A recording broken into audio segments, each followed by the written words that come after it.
This is the Uptick Newswire Stock Day podcast, sponsored by InvestorsHangout.com.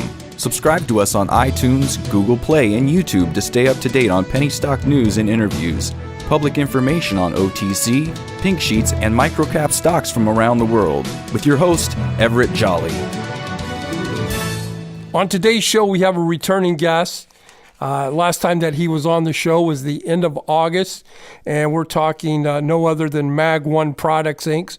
Well, they trade on the CSE up there in Canada, ticker symbol MDD. They also trade down here in the States on the OTC market, MGPRF. And with us today is the CEO and chairman of the company, Nelson Skalbania. Nelson, welcome to the show. Thank you. Thank you. You know, we've had a lot of new listeners since the last time you were on the show. So if you wouldn't mind, just give us a about statement of who you guys are and what you do. Okay.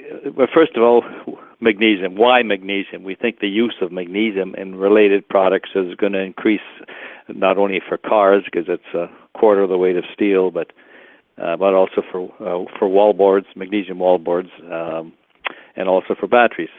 And just on that respect, if you look at the disasters in the United States, the fires on the west, the hurricanes on the east, and the tornadoes in the middle, it's awful. Here we have a wall board that doesn't burn, no insects attack it, it can be used structurally, and the end result is it's a cheaper board and a better board. So why aren't people using magnesium wall boards? So that I think there's going to be a large market on that. Secondly, in cars, if your car is, say, 15% less weight, it's about 10% less fuel. However, where it's far more sensitive is in electric or battery-driven cars. If you're 15% less weight, it's more like 20% further range. So those two businesses will increase dramatically in the use of magnesium, both for cars and for wallboards. There's 30 billion square feet of wallboards each year in North America. So the number of wallboards that have been burnt in California or torn down on the East Coast, I think there'll be a good market. So that's why magnesium. Secondly, why Quebec, where we are? Why? Because we have free ore. We're not in the mining business. We're taking something that's mined already, which is tailings. It's 23% magnesium, 18% silica, 5 or 6% iron, and the rest of the stuff. So we're starting off with basically free ore. So that's to compete with the Chinese that produce some 85% of the magnesium. Starting off with free ore is great. Secondly, Quebec. Why Quebec? It's the cheapest electricity in North America, in addition. So that's the second rate. Thirdly, we're only 30, 40 miles from the largest user of magnesium, which is the United States. And currently, with NAFTA, there's no duty for us to ship it across to the U.S., whereas the Chinese pay a 50% surcharge on their magnesium. And that doesn't mean Trump's not going to change that, but at the current state, that's where it is. Right.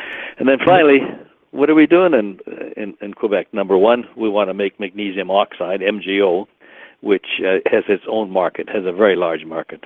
And secondly, we need the MgO to make the magnesium metal. So that's the second product that we have.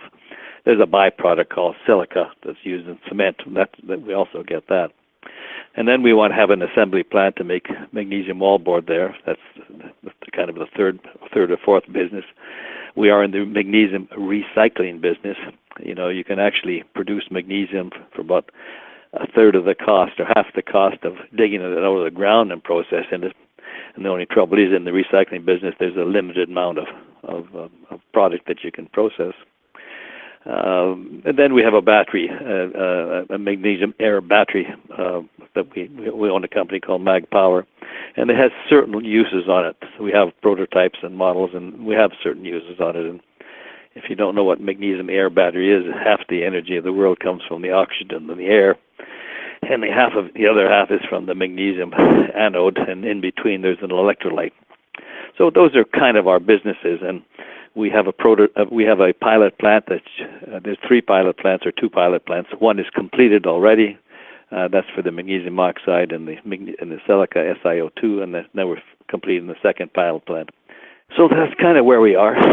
Are things slowing down right now up in Quebec in retrospect to your weather and when you guys will be able to go back to some of those plants and bring everything up to speed? I would say the slowdown has less to do with the weather than with the season.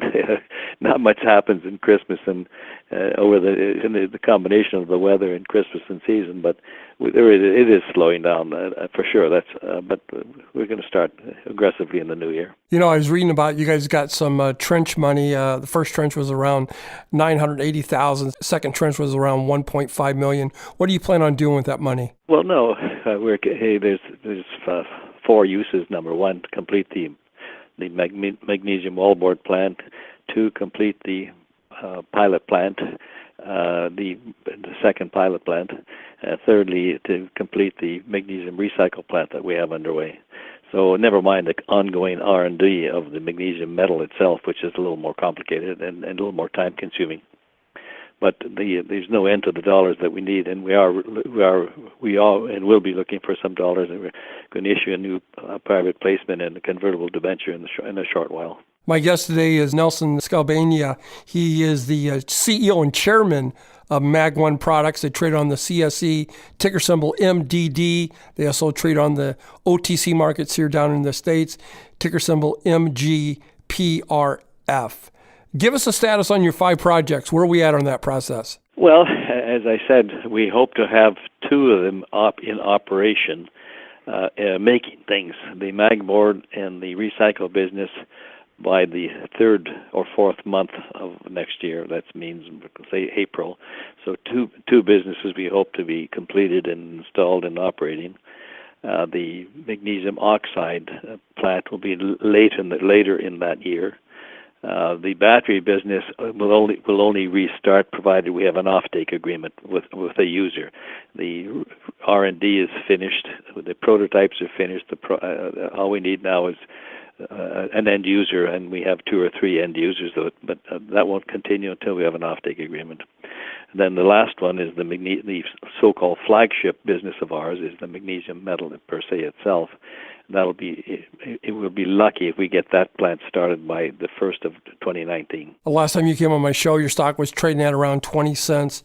It's at 27 cents down here in the States now, which is up about a little over 30%. If somebody was listening to this interview, why should they go out there and buy your stock at this time? Well, first of all, I think the market cap is only 11 or 12 million to 13 million. That is correct. And just one of our projects would justify that market cap. But what can I say? I'm the chairman and the CEO, and if I don't believe in my business or in my stock, I shouldn't be on the air.